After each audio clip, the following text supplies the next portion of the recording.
Sonia Gandhi CPP की leader चुन ली गई हैं, यानी लोकसभा में सोनिया गांधी कांग्रेस की नुमाइंदगी करेंगी। सीपीपी के इजलास में आज सोनिया गांधी के नाम पर मोहर लगी। सोनिया गांधी ने वोटरों का शुक्रिया अदा किया। इस मौके पर राहुल गांधी ने कहा कि कांग्रेस के 52 अरकान पार्लियामान लोकसभा में अपनी बात मजबूती से रखेंगे और हम कदम कदम पर बीजेपी से मुकाबला करेंगे।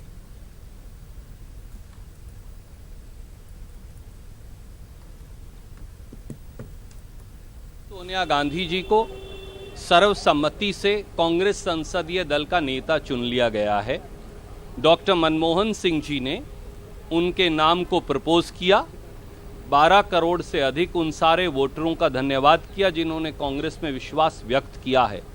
उन्होंने देशवासियों का भी धन्यवाद किया और सांसदों से ये आह्वान किया कि हर विफलता जो है वो एक नया रास्ता भी खोलती है, एक नई चुनौती भी देती है और एक नए तरीके से कांग्रेस के पुनर्निर्माण के रास्ते का उन्होंने आह्वान करते हुए कहा कि आइए मिलकर इस देश के लोगों की आवाज हम सब बन पाएं।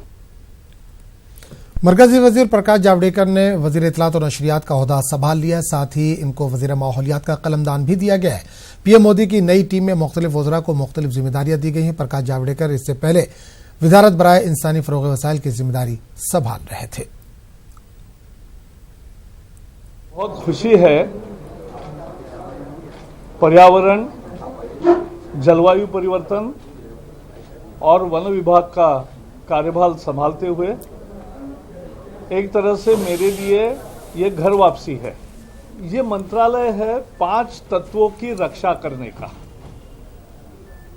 जल, वायु, अग्नि, पृथ्वी और आकाश।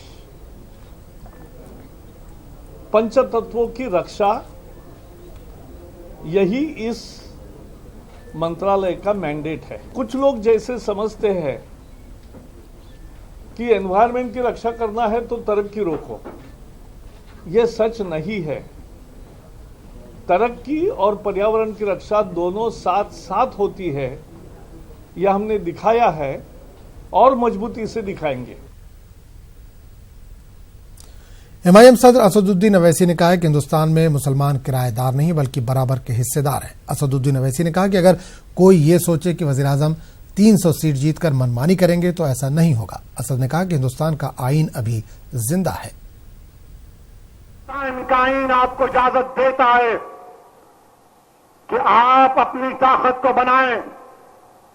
मुझे भरोसा हिंदुस्तान के आईन पर है।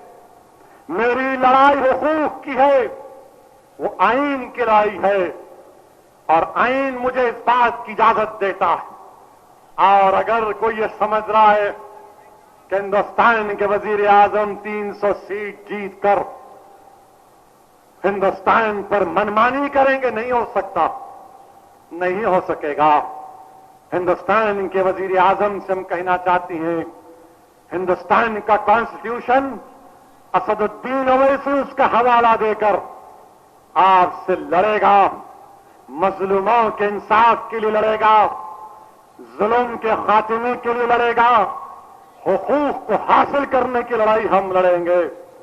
और हिंदुस्तान की पार्लियामेंट में इंशाअल्लाह ताला हम हिंदुस्तान के संविधान की हिफाजत करेंगे, दस्तूर की बालादस्ती की बात करेंगे। डरने की जरूरत नहीं है। हिंदुस्तान का आईन अभी भी जिंदा है। हिंदुस्तान के आईन को शिकस्त नहीं हुई है। इख्तलाफात को खत्म करो, मुत्तहिद रहो। हिंदुस्तान को आबाद रखना है और हम हिंदुस्तान को आबाद रखेंगे। हम यहां पर बराबर के शहरी हैं, किराएदार नहीं है, हिस्सेदार रहेंगे। अरे इख्तिदार किसी के पास भी आएगा और चला जाएगा।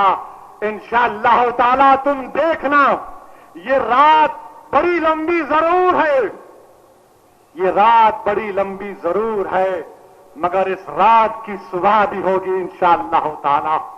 ये खजा का दौर जरूर है, मगर ये बहार का पैगाम दे रही है। और सरजमीन दक्कन के लोगों, हम उम्मीद देंगे पूरे वतन अजीज को, क्योंकि हमारे बुजुर्गों ने कुर्बानियां देकर अपना एक मुकाम पैदा किया।